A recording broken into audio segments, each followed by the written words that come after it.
Okay, well, this is my brief stating exactly what I'm going to do. And basically, I was just going to create a film, poster, magazine, and trailer. And that's the marketing. And I undertook some marketing for the In-Betweeners movie because it's a new film that's recently come out not long ago, so I thought there'd be a lot of stats on it, and I found out it's a very popular film and it's been promoted in areas such as the film poster and websites particularly. Okay.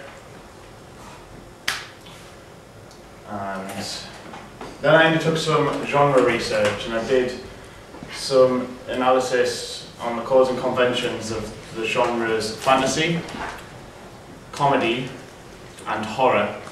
And out of those three, I went with comedy because really comedy is something I'm more interested in. Horror was good. I found a lot of research on horror and the type of props associated with that. And fantasy seemed a bit too surreal for me to do. I needed a really high budget if I wanted to do fantasy, so I couldn't really create something like Avatar or Harry Potter. I had to go with comedy because I can use a lot of my local areas, so it's quite feasible as well.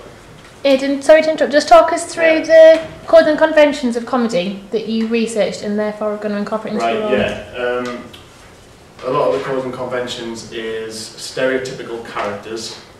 For example, in the In-Betweeners, you have Jay, who's a really disobedient, foul-mouthed kid. And then you have Will, who's very smart, and he is actually the binary opposite of Jay, which makes it really funny that them two are contrasted throughout the film. And this is similar in Superbad as well. So what I was going to do is I was going to take these type of characters and portray them in my trailer as well. And a lot of the music's very upbeat, it's melodic, unlike horror where it's very discordant. So I thought that would be the right way to go. How about your narrative? Have you thought about? Yeah, I'll get to the narrative after the storyline. So I'll get there. Okey-doke. Textual analysis. I did Superbad on the In-Betweeners again, and I was analysing their film posters, and I noticed that there's a common trend in the way the titles are used. In Superbad, they used red for the title to connote the word bad, because red's usually associated with bad things. And there's a lot of bright colours used as well for the In-Betweeners poster, if it'll work for me. You can see that the colour yellow's been used to give it a vibrant look, and then it's also that colour's used around the poster as well, just to create a sense of continuity and make it look exciting and enticing for the viewer. If I go for the Superbad one, you can see there what I meant by the bad being highlighted in red. And it's also across them three characters to show that them three characters are also bad. And I think the lack of background is mainly because they want to emphasise these character types. So going back to the codes and conventions, that was just my little conclusion. I didn't actually find the In-Betweeners and Superbad magazines, but you can see that there's a common trend in the film magazines. They both have bold titles, and also for my trailer, when I create a magazine, I can see that, for example, Inception, the magazines took a kind of, how to pronounce it? Well, it's got a same trend as Inception, it's followed the same colour schemes and what Inception's about.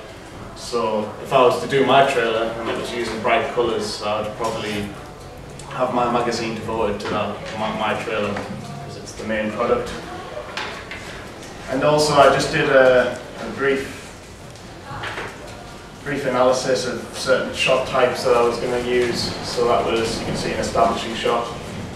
And that's a very kind of working class estate, so that was going to be one of the locations I would use in mine. Although I won't be able to create that shot unless I've got a crane, I'll still be able to do something fairly similar. Wouldn't surprise me. Yeah, you could do it outside the bedroom window. Maybe.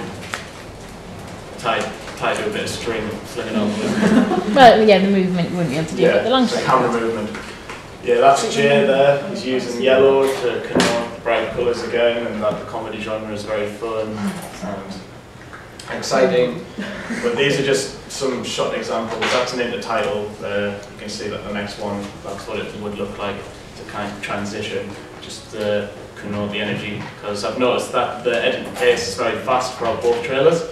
So when I do my trailer, I'm gonna need quick shots, and I'm also gonna need the type of music that today the audience will associate with, so dance music you can hear in the background, but then I can get rid of that when I want to emphasize some diegetic sound from the characters, saying something funny or something like that.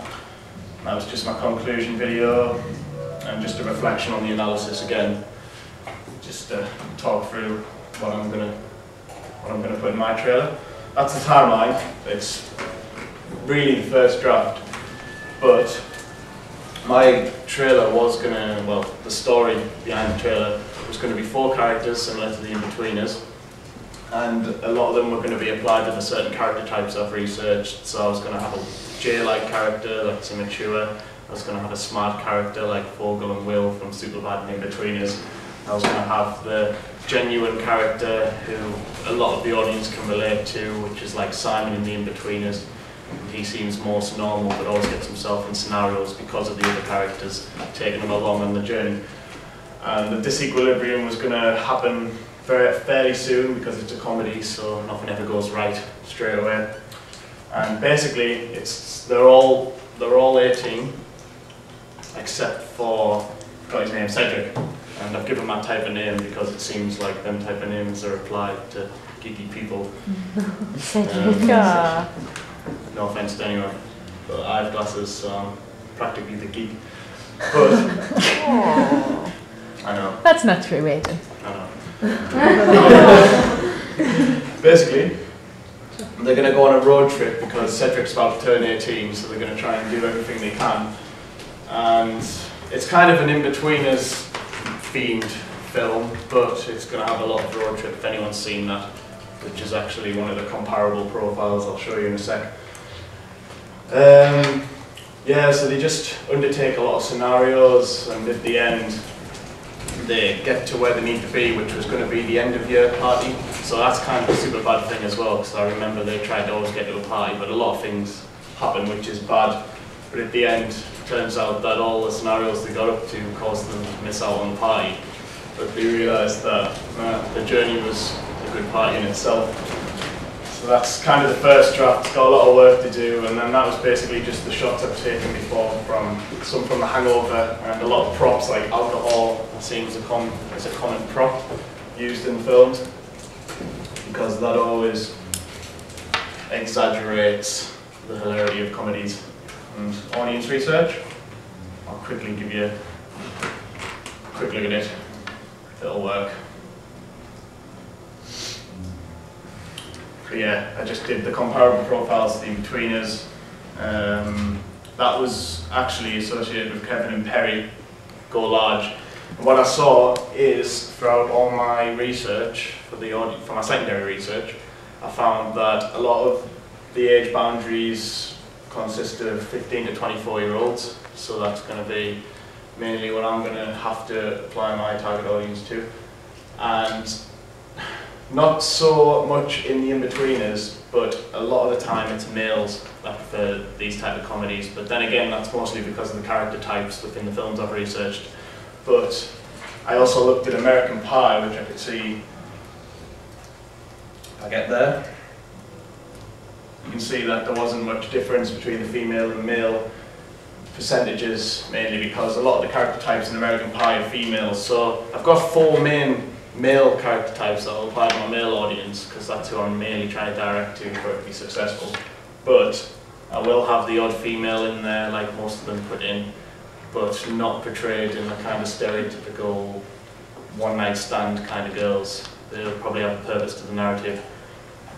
And just going up, that was just some primary research I did on Facebook. I asked them through a status exactly. There are a couple of questions you can see, like for example, what do you expect from this genre? And the majority of answers was laughter. So throughout my trailer, I'm always going to have to generate laughter. And certain props, some of them said alcohol. But the thing is with locations, I've noticed, I have got some shots that haven't been uploaded from a trailer I did in the A2 fortnight, which was going to have the kind of character like Jay on the left side to portray his dominance, and then with the geeky character on the right. So they were going to be the type of shot types I was going to use.